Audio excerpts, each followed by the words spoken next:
Welcome to shops of blessing. దేవుని కృపలో భద్రపరచబడి నూతన దినములో ప్రవేశించాం.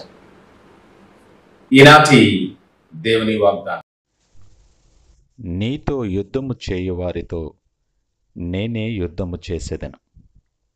I will contend with those who contend with you. యెషయా గ్రంథం 49వ అధ్యాయం 25వ వచనం. Praise God. ఈ నూతన దినములు దేవుడు మీ కొరకు సిద్ధపరిచిన ప్రతి దీవెన ఆకాశపు వాకిళ్ళు విప్పి మీ మీద కృమ్మరించునుగాక. మరి యొక్క నూతన దినాన్ని ఆరంభిస్తున్న నేపథ్యములో ప్రేమ కలిగిన వాగ్దానము ద్వారా దేవుడు మనల్ని దర్శిస్తూ ఉన్నాడు. మన జీవితం నిత్యమైన పోరాటమే.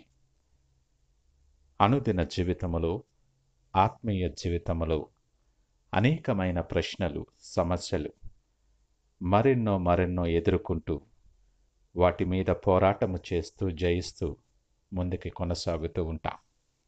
నీ ఆత్మీయ జీవితంలో కూడా సాతానుడు అనేక విధములైనటువంటి బాణములు నీ మీద ఎక్కుపెట్టి నిన్ను కలవరపరచటానికి, దేవుని మార్గములోండి తప్పించటానికి సకలమైన ప్రయత్నాలు చేస్తూ ఉంటాడు.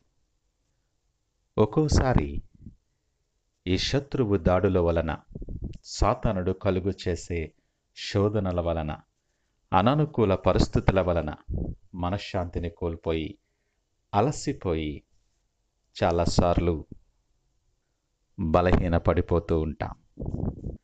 ఇక యుద్ధము నేను చేయలేనేమో, ఎందుకు నాకు ఈ శ్రమ అని ఆలోచన చేస్తాం. ఈ ఆలోచన మన మనస్సులోనికి వచ్చినదే తడవుగా నిరాశను కలుగు చేసే ఆ దాడిని సాతానుడు మన మీద ఉపయోగిస్తాడు. నీ బలహీనతలు నిన్ను బలపరచు దేవుడు. ఎప్పుడు నువ్వు బలవంతుడివో అప్పుడే బలవంతుడవని పౌలు మాటల ద్వారా నిన్ను బలపరిచేటటువంటి దేవుడు ఈ ఉదయకాలాన్ని మాట్లాడుతూ ఉన్నాడు. నీ శత్రువుతో ఆయన యుద్ధము చేస్తానని మాట్లాడుతున్నాడు. నీవు దేనితో యుద్ధము చేస్తున్నావో, ఎవరితో నువ్వు యుద్ధము చేస్తున్నావో, వ్యక్తులే కానీ, పరిస్థితులే కానీ, మరేదైనా కానీ, వాటితో నీ పక్షముగా యుద్ధము చేయటానికి సైన్యములకు అధిపతి అయిన దేవుడు నీ పక్షముగా ఉన్నాడు.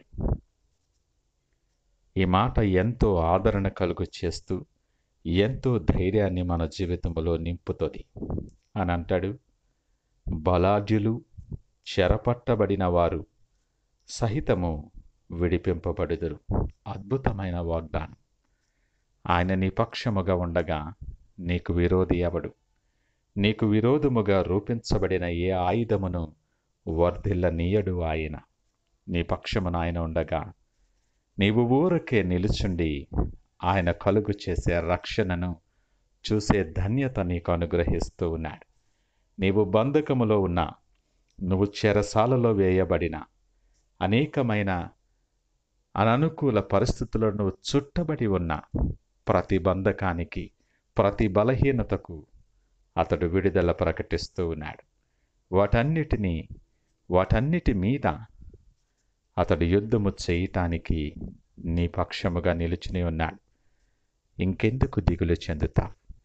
నూతన దినములో నీవు ఒంటరి వాడవు కాదు.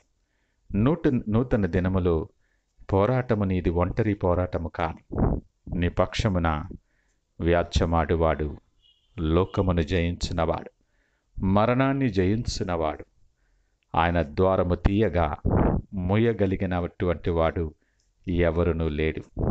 ఆ గొప్ప విజేత నీ పక్షముగా ఉన్నాడు. ఆ బలాఢ్యుడైన దేవుడు నీ పక్షముగా, నీ తరపున నిలిచి యుద్ధము చేయబోతూ ఉన్నాడు నీ శత్రువుతో. ధైర్యము తెచ్చుకొని విశ్వాసముతో ఎలుగెత్తి నీ శత్రువుకి ప్రకటించు, నేను ఒంటరి వాడని కాను. సర్వశక్తిమంతుడైన దేవుడు, నన్ను ప్రేమించే దేవుడు, నా కొరకు ప్రాణము పెట్టినటువంటి నా ప్రియమైనటువంటి దేవుడు నా పక్షముగా నీతో యుద్ధము చేయటానికి నాతో పాటు ఉన్నాడు.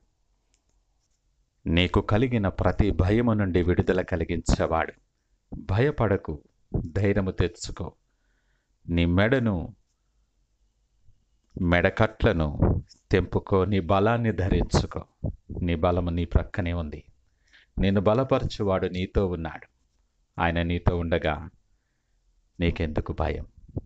సడలని విశ్వాసముతో నోటి నిండా నవ్వు కలుగు చేయవాడు నీతో ఉండగా సంతోషముతో ధైర్యముగా ఆయనపై ఆనుకొని ఈ దినాన్ని ఆరంభించటానికి సిద్ధపడదామా?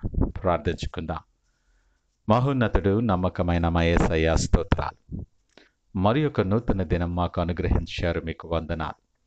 నిరంతర పోరాటము జరిగించే మా ప్రయాణములో నువ్విచ్చిన అద్భుతమైన వాగ్దానాన్ని బట్టి మీకు వందనాలు. మేము ఎవరితో పోరాడుతున్నామో ఆ పరిస్థితులు, వ్యక్తులు, అనేకమైన విషయాలు మా పక్షముగా నీవు నిలుచుండి నీవు యుద్ధము చేస్తానని చెప్పిన మాట మాకెంతో ధైర్యాన్ని కలుగు చేస్తూ ఉంది. ఇదిగో నీ చేయి పట్టుకొని నీతో నడవటానికి, నువ్వు అనుగ్రహించే రక్షణలో మేము నిలుచుండటానికి, మీ పక్షముగా అనేక మందికి సాక్షిగా దీవెనకరముగా మేము నిలవటానికి సిద్ధపడుతూ ఉన్నాం. నీ కనుదృష్టి మా మీద ఉంచండి. రక్షింప నేరకయుండునట్లు కురుచ కాలేదు అన్న మీ చెయ్యిని చాపి మమ్మలను పట్టుకొని దీవెనకరమైన మార్గాలలో, మీరు సిద్ధపరిచిన ఆశీర్వాదకరమైన మార్గాల్లో నడిపించి మీరే మహిమ, ఘనత, ప్రభావాలు పొందమని యేసు నామమున అడిగి వేడుకొనుచున్నాము తండ్రి. ఆమేన్. God bless you.